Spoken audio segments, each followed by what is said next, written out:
بسم اللہ الرحمن الرحیم۔ السلام علیکم ناظرین، میرا نام ہے اطہر ریاض اور آپ دیکھ رہے ہیں اطہر وائس یوٹیوب چینل۔ آج کی اس ویڈیو میں ہم ہارون رشید اور حضرت بہلول دانا کا ایک واقعہ بیان کریں گے۔ تو جو دوست ہمارے اس یوٹیوب چینل پر نئے ہیں ان سے گزارش ہے کہ ہمارے اس یوٹیوب چینل کو سبسکرائب کریں۔ ہارون رشید چاندنی رات میں اپنی بیوی زبیدہ کے ساتھ محل کی چھت پر ٹہل رہا تھا۔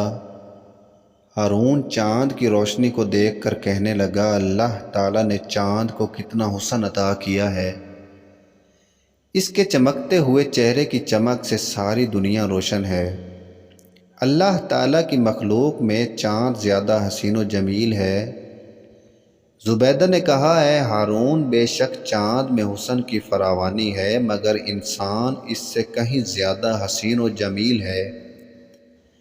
چاند کو انسان کی خاطر اللہ تعالیٰ نے پیدا کیا ہے، نہ کہ انسان کو چاندنی کی خاطر پیدا کیا گیا ہے۔ بھلا چاند کا انسان سے کیا مقابلہ؟ یہ سن کر ہارون رشید کو طیش آ گیا اور کہنے لگا، تم اپنے آپ کو چاند سے زیادہ حسین سمجھتی ہو۔ زبیدہ نے کہا، ہارون حضرت، انسان چاند سے کہیں زیادہ حسین و جمیل ہے۔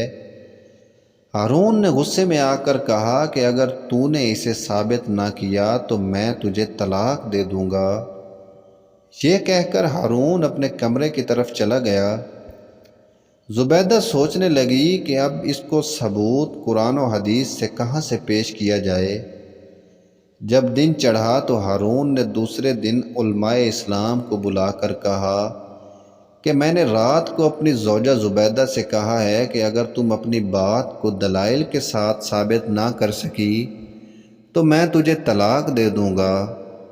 بتلاؤ اے علماء کرام، انسان خوبصورت ہے یا چاند؟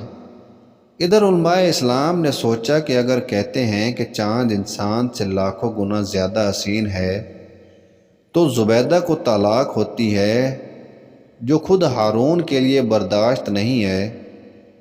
پھر ہمارے مذہب میں حلالہ کے سوا عورت کی طرف رجوع حرام ہے، اور اگر یہ کہا جائے کہ انسان چاند سے زیادہ خوبصورت ہے تو دلیل و ثبوت درکار ہے، جس کا ملنا محال ہے۔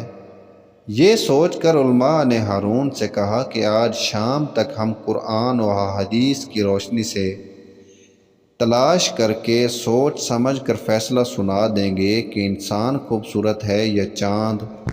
بس سارا دن مولویوں نے علمی گھوڑے دوڑائے مگر مقصود نہ مل سکا۔ آخر شام کو نماز مغرب کے بعد فیصلہ سنانے کا اعلان کر دیا کہ چاند انسان سے خوبصورت ہے۔ اب جو نماز مغرب کا وقت ہوا تو کہیں سے بہلول، جسے دنیا دیوانہ کہتی ہے، تشریف لائے اور علماء کا ہجوم دیکھ کر دریافت کیا کہ یہ کیا ماجرا ہے۔ علماء نے بتلایا کہ ہارون رشید اپنی بیوی زبیدہ کو طلاق دے رہا ہے، کیونکہ اس کا دعویٰ ہے کہ چاند سے زیادہ انسان خوبصورت ہے، اور ہارون کہتا ہے کہ اگر اس کا ثبوت قرآن و احادیث سے نہ ملا تو زبیدہ کو طلاق دے دوں گا۔ بہلول نے دریافت کیا کہ مفتیان دین کا کیا فیصلہ ہے۔ کہا، ہم نے تو یہی کچھ سمجھا ہے کہ چاند انسان سے کہیں زیادہ خوبصورت ہے، لہٰذا زبیدہ کو طلاق ہو گئی۔ بہلول نے کہا کہ آج مغرب کی نماز میں پڑھاؤں گا۔ علماء کرام نے فرمایا کہ ہمیں کیا انکار ہے، ہماری نماز تو ہر فاسق و فاجر کے پیچھے ہو جایا کرتی ہے، تم تو علی والے ہو، کیا حرج ہے، آج تم ہی نماز پڑھا دو۔ پس بسم اللہ کر کے جناب بہلول دانا نے مغرب کی نماز پڑھنا شروع کی تو سورہ الحمد کے بعد سورہ والتین شروع کی، اور درمیان میں لقد خلقنا الانسان کی جگہ اس نے لقد خلقنا القمر فی احسن تقویم پڑھا، تو پیچھے سے کسی نے لقمہ دیا کہ لقد خلقنا الانسان فی احسن تقویم۔ بہلول نے پھر پڑھا کہ لقد خلقنا القمر فی احسن تقویم، تو پھر دوبارہ کسی نے لقمہ دیا کہ لقد خلقنا الانسان فی احسن تقویم۔ بہلول نے 3 مرتبہ اقرار لینے کے بعد منہ پھیر کر فرمایا کہ پھر جھگڑا کس بات کا ہے؟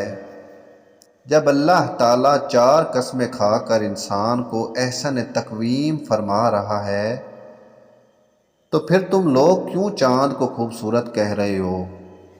اب علماء کو یہ ثبوت مل گیا کہ اللہ تعالیٰ نے تمام مخلوقات سے افضل و اکمل، حسین و جمیل حضرت انسان کو بنایا ہے۔